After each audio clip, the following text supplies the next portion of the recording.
Well, I'd like to talk about the story of my airman. He came to my base in September 2011, and then 10 months later he decided to kill himself.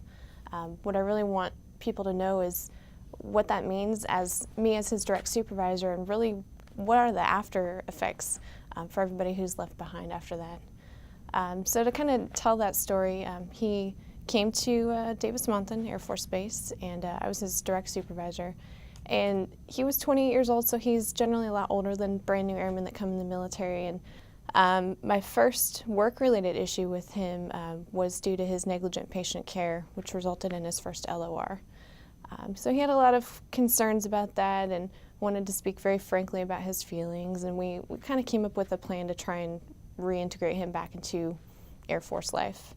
After a while, it was almost about a year, he'd been on base 9 months or so. Then he received another LOR, and this is from the flight commander, and this is for repeated offenses over time, negligent patient care, and so on. And after he received that, he asked to speak frankly.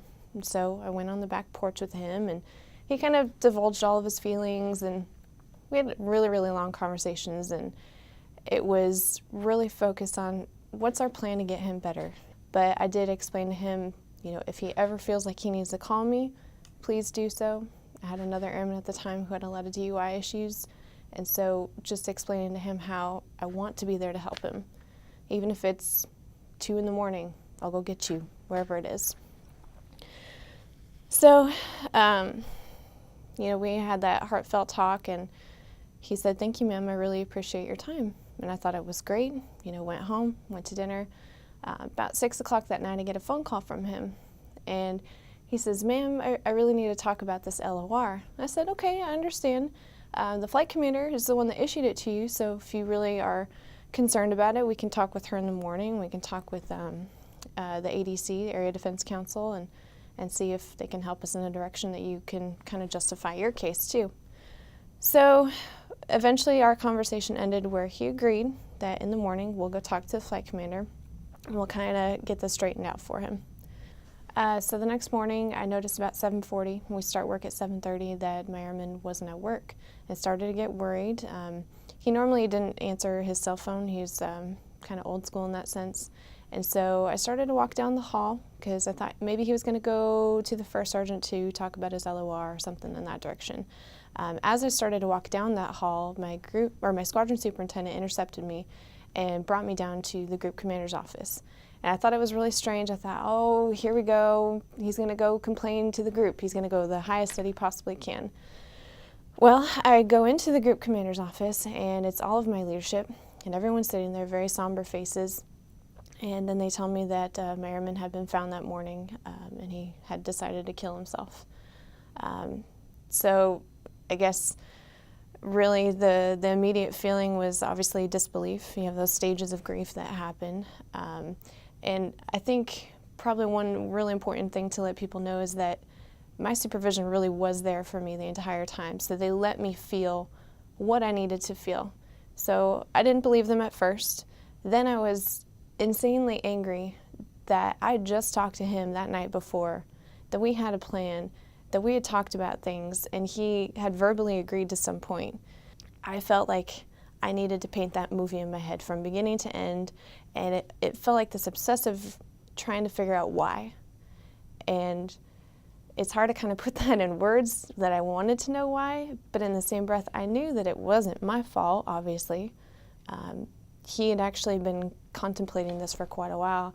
I think that's really where it really kicked me in the butt. He had been doing research on how to purchase a gun in the state of Arizona. He brought his military orders. He went to purchase a gun at one store. He purchased ammunition at another store and drove to a specific location to do what he wanted to do.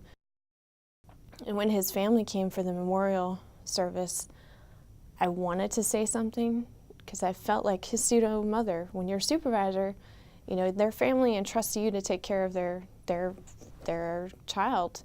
You know, you're entrusted to make sure that their well-being's okay. And I felt like I should have said something to her, but in the same breath, you can't say something to the mother, what just happened.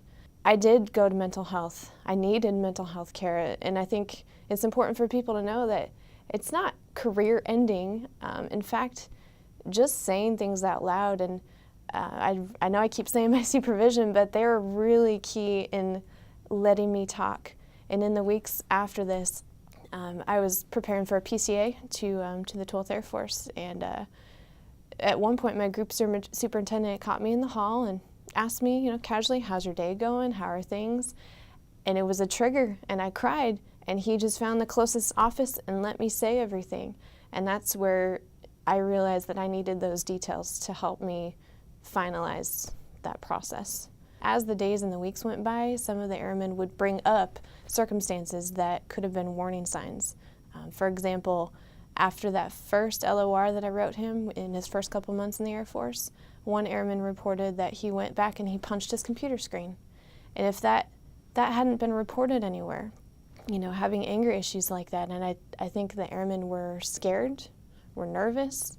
I think there may have been, some of our flight leadership or flight people that we're to look up to, I think there could have been some concerns at that time that people didn't feel safe to give those concerns out.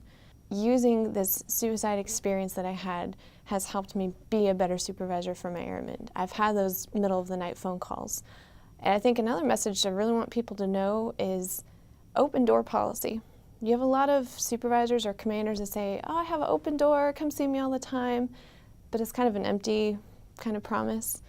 So I think having an open door policy means a little bit more than that. So my airmen, they'll come talk to me about their truck broke down, their grandma's sick, their dog ate a rabbit outside. It's more than just saying it out loud, it's putting it in actions. It's, giving yourself that available time. And I don't think any supervisor should be portrayed as being too busy where an airman can't go knock on the door and vent. Maybe they need to cry, and maybe they just need to go on a mental break outside. Maybe they need a 2-hour lunch to get themselves back together. I think it's really important for supervisors to be open to that. Not everything is black and white. And you don't know, male or female airmen that you supervise. You don't know how they're going to internalize things.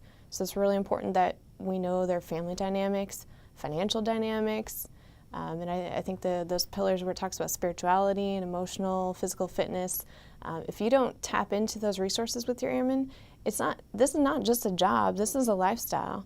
So if people don't understand that, this may not be the right job for them. You can go do a 9 to 5 elsewhere, but the Air Force is a lifestyle. I think the supervisors need to encompass the whole person when you're taking care of your troops. So having this open door policy is just more than that. You need to know when grandma's in the hospital, when your car broke down, because you're going to be able to help that airman in the hardest point of their life. And if you don't know that there's underlying factors that contributes or builds up or is the needle in the haystack, all these things are going to make that person either break down or it's going to build them up. But not everybody is 100% strong.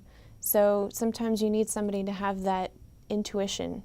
And I think that's been very, very helpful for me as a supervisor. Maybe I'm highly oversensitive now to suicide awareness type things, but I think it really does make me a better supervisor overall. And I hope that people down the road, that they can appreciate that I'm not trying to be too soft, but I need to understand my airmen so that I can help them.